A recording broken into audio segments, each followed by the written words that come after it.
The questions about Captain Rum in Blackadder, for those of you who ever saw that.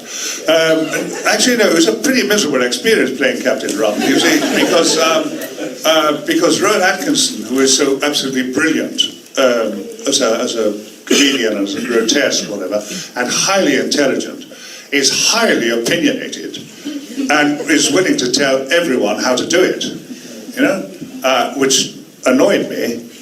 And so I completely ignored him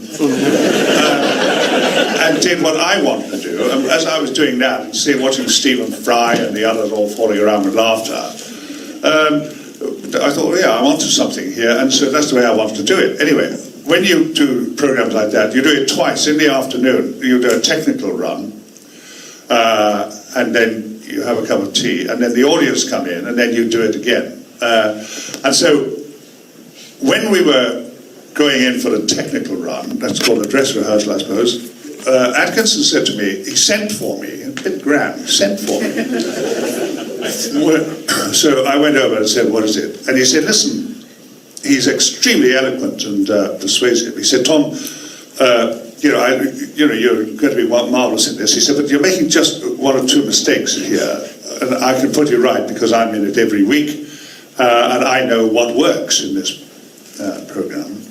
So I said, yeah, so what do you think I should do? He said, I think you should actually, this character that you're playing so extravagantly, I think you're on the wrong tack. He said, I think you should play him as a crashing bore. So I said, oh, right, that's very interesting. Yeah, that had never occurred to me.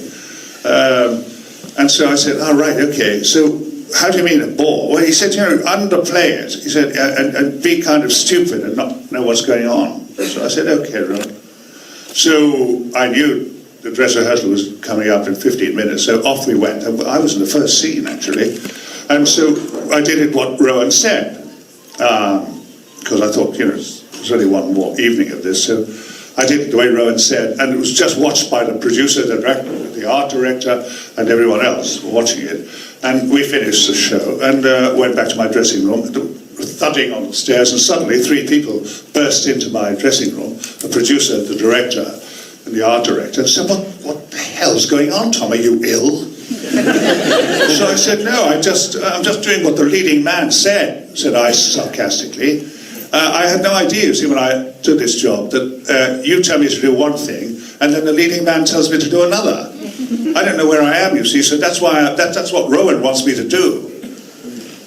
But they said, Tom, they were terribly embarrassed. They said, wait, Tom, he gets anxious, he's just trying it on. Do it the way you've been rehearsing it. So off we went again, new orders, and then I played it the way it was rehearsed. And he was in the first scene with me, and he never spoke to me for the rest of the show.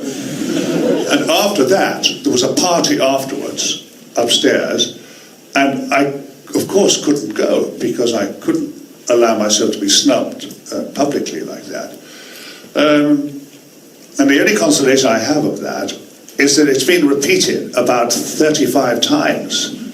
So I got 35 times my fee. And that has made up for those boring notes that Rowan Atkinson offered me. And also I was stopped in the street, by people who were... And sometimes I went to conventions where people came as Captain Rum, which is very odd at a Doctor Who convention.